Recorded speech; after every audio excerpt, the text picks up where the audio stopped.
தாய் வீடு மார்ச் மாத இதழ் 2026. மனம் வருந்திய பாவி. எழுத்துருவாக்கம் லியோ ரோல்ஸ்ராய். தமிழாக்கம் என்கே மகாலிங்கம். குரல் வடிவம் கு பிரபு. எழுத்தாளரை பற்றியது. லியோ ரோல்ஸ்ராய் 1828 முதல் 1910 வரை வாழ்ந்த ரஷ்ய எழுத்தாளர், ஆன்மீக சிந்தனையாளர், உலக இலக்கியத்தின் மாபெரும் எழுத்தாளர்களில் ஒருவராகவும் செல்வாக்குள்ளவராகவும் கணிக்கப்படுகின்றார். அவருக்கு இலக்கியத்திற்கான நோபல் பரிசு 6 முறையும் சமாதானத்திற்கான நோபல் பரிசு 2 முறையும் பரிந்துரைக்கப்பட்டது. ஆனால் கிடைக்கவில்லை. ரஷ்ய நிலப்பிரபுத்துவ குடும்பத்தில் பிறந்தவர். War and Peace, Anna Karenina, Crime and Punishment, Idiot, Brothers Karamazov போன்ற பெரும் நாவல்களையும், The Death of Ivan Ilyich, Family Happiness, Haji முராட் போன்ற குறு நாவல்களையும் நூற்றுக்கணக்கான சிறுகதைகளையும் எழுதியுள்ளார். The Kingdom of God is Within You என்ற நூல் காந்தியையும் மார்ட்டின் லூதர் கிங் ஜூனியர் போன்றவர்களையும் வெகுவாக பாதித்தது.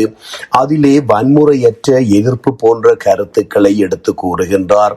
பல கட்டுரை நூல்களையும் எழுதியிருக்கின்றார். ஆழ்ந்த ஆன்மீக விழிப்புணர்ச்சியை அடைந்த பின் எழுதிய கன்ஃபெஷன் என்ற அபுனைவு நூல், ஜேசுநாதரின் மலை பிரசங்கம் அவரை ஒரு தனியா பற்றுள்ள கிறிஸ்தவ அராஜகவாதியாகவும் அமைதிவாதியாகவும் ஆக்கியது. ஜெர்மன் மொழியிலே அவர் வாசித்த திருக்குறள் அவரை அகிம்சாவாதியாக ஆக்கியதாக சொல்லப்படுகின்றது. காந்தி அவரிடம் கேட்ட அறிவுரைகளுக்கு அவர் காந்திக்கு எழுதிய லெட்டர் டு அ ஹிந்து கடிதங்கள் தொகுப்பாக்க பெற்றுள்ளன. அதிலே அகிம்சை கருத்துக்களை காந்திக்கு எடுத்து கூறியுள்ளார்.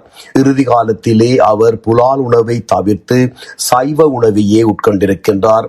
அவரின் இறுதி நாட்கள் பற்றிய அருமையான திரைப்படம் த லாஸ்ட் ஸ்டேஷன். பலர் அவரின் படைப்புகள் பற்றி புகழ்ந்து எழுதியுள்ளார்கள். வெர்ஜீனியா வூல்ஃப் இவரை நாவலாசிரியர்கள் அனைவரிலுமே மிக உயர்ந்தவர் என்று சொல்லியிருக்கின்றார். டோஸ்டோயோவ்ஸ்கி அவருடைய நாவல்களை விரும்பி வாசித்து புகழ்ந்துள்ளார். ஆண்டன் சேக்கோவ் அவருடன் நேரடி தொடர்பு வைத்திருந்தவர்.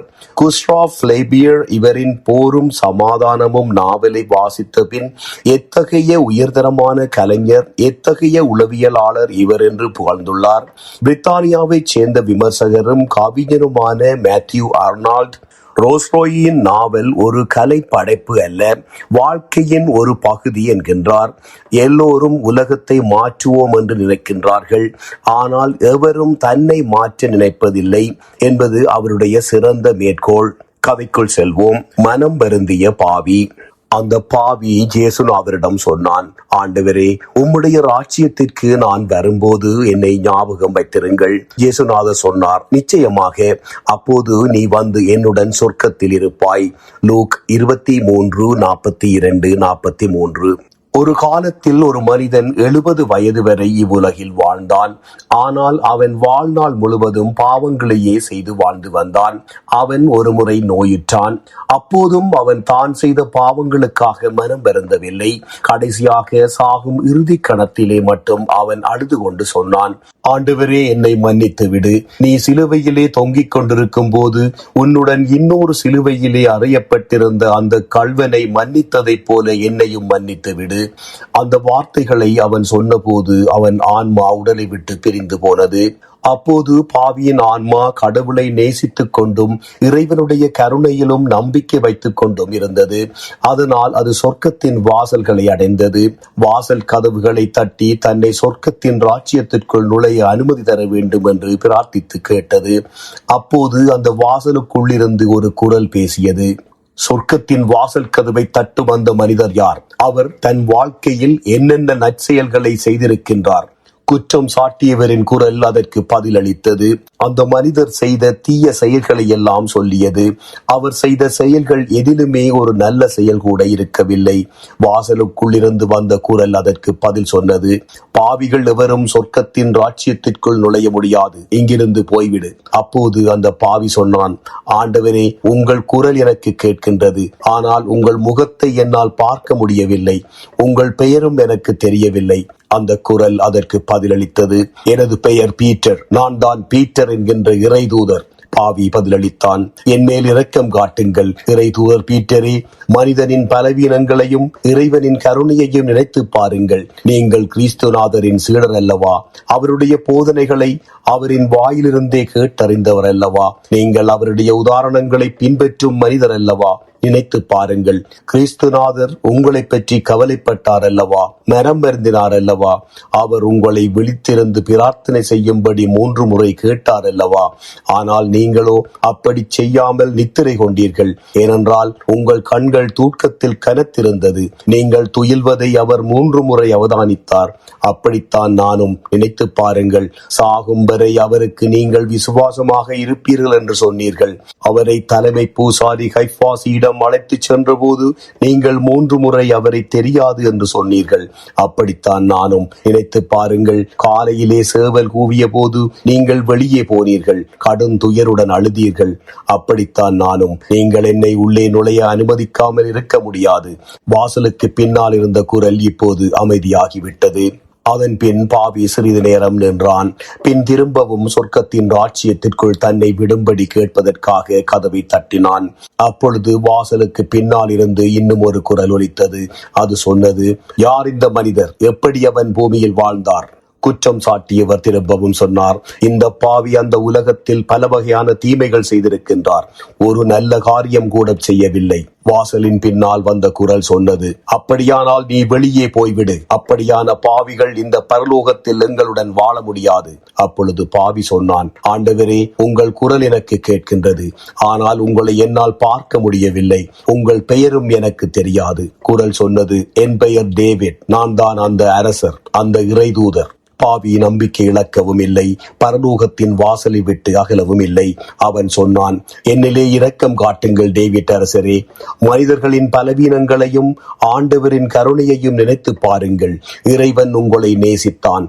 உங்களை மனிதருள் உயர்ந்தவனாக ஆக்கினார். எல்லாம் உங்களுக்கு கிடைத்தன. ஓர் ராஜ்யமும் மேன்மையும் ஐஸ்வர்யங்களும் மனைவிமாரும் குழந்தைகளும் கிடைத்தன. ஆனால் நீங்களோ ஓர் ஏழையின் மனைவியை உங்கள் வீட்டின் மேல் மாடியிலே இருந்து பார்த்தீர்கள். உங்கள் மனதிலே ஒரு பாவ எண்ணம் புகுந்தது. நீங்கள் அந்த ஏழை யூரியாவின் மனைவியை எடுத்துக் கொண்டீர்கள். ஒரு வாளால் அந்த ஏழையை வெட்டி கொன்றீர்கள். செல்வந்தனாகிய நீங்கள் அந்த ஏழையின் பெண் ஆட்டுக்குட்டியையும் எடுத்துக் கொண்டீர்கள். அதை போலத்தான் நானும் பாவங்கள் செய்தேன். நினைத்து பாருங்கள். நீங்கள் அதற்காக மனம் வருந்தி இப்படி சொன்னீர்கள், நான் செய்த அத்துமீறல்களை ஏற்றுக்கொள்ளுகின்றேன். என் பாவங்கள் ஒவ்வொன்றும் எனக்கு தெரியும். அதே போலத்தான் நானும் செய்தேன். உங்களால் என்னை உள்ளே அனுமதிக்காமல் இருக்க முடியாது. வாசலுக்குள் இருந்து வந்த குரல் இப்போது அமைதியாகிவிட்டது. பாவி சற்று நேரம் அமைதியாக இருந்த பின் திரும்பவும் கதவை தட்டினான். தன்னை சொர்க்கத்தின் ராஜ்யத்திற்குள்ளே விடும்படி கெஞ்சினான். அப்போது வாசலுக்குள் இருந்து 3வது குரல் கேட்டது. யார் இந்த மனிதர்? உலகத்தில் இவன் எப்படியான வாழ்க்கை வாழ்ந்தான்? குற்றம் சாட்டுபவரின் குரல் 3வது முறை பதிலளித்தது. அது அவன் செய்த பாவங்களை பட்டியலிட்டு சொன்னது. அதிலே அவன் செய்த நல்ல செயல்கள் ஒன்றுமே இருக்கவில்லை. வாசலுக்குள் இருந்து வந்த குரல் சொன்னது, நீ உடனே வெளியேறு. பாவிகள் சொர்க்கத்தின் ராஜ்யத்திற்குள் நுழைய முடியாது. அதற்கு அந்த பாவி சொன்னான், நான் கேட்கும் குரல் தெளிவாக இருக்கின்றது. ஆனால் உங்கள் முகத்தை என்னால் பார்க்க முடியவில்லை. அதே போல உங்கள் பெயரும் எனக்கு தெரியாது. அதற்கு பிறகு அந்த குரல் சொன்னது, நான் தான் தெய்வீகனாகிய ஜோன், இயேசு கிறிஸ்துவின் பிரியமான சீடன். பாவி மகிழ்ந்து போய் சொன்னான், இப்போது நிச்சயமாக என்னை உள்ளே நுழைய விடுவார்கள். பீட்டரும் டேவிட்டும் உள்ளே நுழைய விடுவார்கள். ஏனென்றால் அவர்களுக்கு மனிதரின் பலவீனங்கள் இறைவனின் கருணையும் தெரியும். நீங்கள் என்னை உள்ளே நுழைய விடுவீர்கள். ஏனென்றால் நீங்கள் மனிதர்களை அதிகம் நேசிப்பவர். நீங்கள் அல்லவா அன்பே கடவுள் என்றும் அன்பில்லாதவர்கள் கடவுளை தெரியாதவர்கள் என்றும் எழுதியவர். உங்கள் முதிய வயதில் மனிதர்களை பார்த்து, சகோதரர்களே, ஒருவரை ஒருவர் நேசியுங்கள் என்று சொன்னவர். அப்படி என்றால் என்னை வெறுப்புடன் பார்த்து இங்கிருந்து என்னை கலைத்துவிட முடியாது. நீங்கள் முன்பு சொன்னதை மறுதலிக்க வேண்டும், அல்லது என்னை நேசித்து சொர்க்கத்தின் ராஜ்யத்திற்குள் என்னை அனுமதிக்க வேண்டும். சொர்க்கத்தின் வாசல் கதவு திறந்தது. ஜோன் மனம் வருந்திய பாவியை கட்டி அணைத்து சொர்க்கத்தின் ராஜ்யத்திற்குள் அழைத்துச் சென்றார். நன்றி.